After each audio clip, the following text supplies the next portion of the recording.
আজকে বৃহস্পতিবার আর আমার কাছে এই দিনটা একটু অন্যরকম হয়, তার কারণ লক্ষ্মীবার মানেই আমার কাছে একটু স্পেশালভাবে পুজো দেওয়া। আর উপরন্তু পাওনা হিসেবে একটুখানি বাজার গিয়েছিলাম আর সেখান থেকে পেয়েছিলাম এই এতগুলো মালা গাঁদা ফুলের, এর সঙ্গে কিন্তু একটা সুন্দর জবা ফুলের মালা। আমি কিন্তু কখনোই আমার ঘরের ঠাকুরকে এর আগে জবা ফুলের মালা দিতে পারিনি এবং পাইনি, সেই কারণে আজকে যখন পেয়েছি সঙ্গে সঙ্গেই কিন্তু এই মালাটা আমি নিয়ে নিয়েছি এবং সুন্দর করে ঠাকুরের জায়গাটা সাজিয়ে দিয়েছি। আর বেশি করে ফুল দিয়ে সাজিয়ে গুছিয়ে পুজো দিতে কিন্তু আমার বরাবরই ভীষণ ভালো লাগে।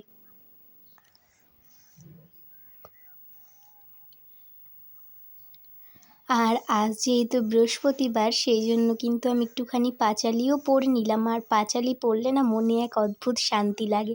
যখন নিয়ম করে এই কাজগুলো করি, মনের সবটুকু ভক্তি দিয়ে দিনটা শুরু করি। এরপর কিন্তু আমি পুজো সেরে নিয়ে রান্না বসিয়ে দিয়েছি। আর বিকেলবেলায় আজকে যাব একটুখানি বহরমপুর ডাক্তার দেখাতে, সেই কারণে কিন্তু একদম হালকা পাতলা একবারের মতন তরকারি বানাবো। আমরা ৩ জন মানুষ, আর ৩ জন মানুষের জন্য ৩ পিস কিন্তু মাছ নিয়েছিলাম। আর সেই মাছগুলোকে একটুখানি সর্ষের তেলে ভেজে নিচ্ছি। তবে তেলটা একটুখানি বেশি পড়ে গিয়েছে। এরপর একটা মশলা বানিয়েছিলাম যেটার মধ্যে ছিল আদা, জিরে, টমেটো। এবার সমস্ত কিছু কড়াই কালো জিরে ফোড়ন দিয়ে কিন্তু আমি মশলাগুলো কষিয়ে নিয়ে এরপর আলুটাও ভেজে দিয়েছিলাম। তারপর জল, ধনেপাতা, কাঁচা লঙ্কা দিয়ে কিন্তু আমি রান্নাটা শেষ করে এরপর হাত পা ধুয়ে জামাকাপড় চেঞ্জ করে আমি আমার গাছের জবা ফুলটা তুলে নিলাম। আর আমি আজকে ঠিক করেছি আমি আমার গাছের জবা ফুল কিন্তু ঠাকুরকে গিয়ে দিয়ে আসবো। আমি এরকম মাঝে মাঝে আমার যখনই ইচ্ছা হয় আমি কিন্তু তখনই এরকমভাবে মন্দিরে চলে যাই। আমি বিশ্বাস করি কোনো মানুষকে মনের কথা বলার চেয়ে ঠাকুরের কাছে নিজের মনের কথা উজাড় করে দেওয়া অনেক বেশি শান্তি। আর মন্দিরে এলে যেই পজিটিভিটি পাওয়া যায় না, সেটা কিন্তু অন্য কোথাও পাওয়া যায় না।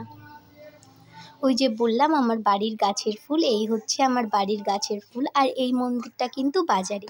যারা আমার প্রতিনিয়ত ভ্লগ দেখো তারা কিন্তু জানবেই আমি এই মন্দিরে সপ্তাহে ২-৩ বার করে যাই। আমার ভীষণ ভালো লাগে। আর আমি দোকান থেকে ধূপকাঠি, মোমবাতি এইগুলো কিন্তু কিনে নিয়ে গিয়েছিলাম। আর ওখানে গিয়ে একটুখানি চারিপাশটা দেখিয়ে জ্বালিয়ে মন্দিরে কিছুক্ষণ সময় কাটালাম। আর ওই বাড়ি আসার পথে একটু মিষ্টির দোকানে ঢুকেছিলাম, তার কারণ ভিভান এবং আমি মিষ্টি খেতে কিন্তু ভীষণ ভালোবাসি। এখান থেকে কিছু মিষ্টি নিয়েছিলাম আর এখানে এসে ভিভানকে বাড়িতে একটুখানি বিস্কুট দিয়েছিলাম, তার কারণ ও অনেকক্ষণ আগে খাবার খেয়েছে। আর আজকের বাইরের ওয়েদারটা না ভীষণ গরম, এখন কিন্তু গরম পড়ে গিয়েছে, বাইরে বেরোলে তো ঘরে এসে ফ্যান না চালিয়ে থাকাই যাচ্ছে না। এবার চলো কী কী মিষ্টি আনলাম সেটাও দেখিয়ে দিচ্ছি। আমি খুব বেশি মিষ্টি আনিনি, ওই 2টো সন্দেশ, এর সঙ্গে 2টো এনেছিলাম ছানার কেক আর একটা ওই পুলি পিঠের মতো মিষ্টি। তো এই ছিল আমার আজকের ভিডিও, কেমন লাগলো জানিও।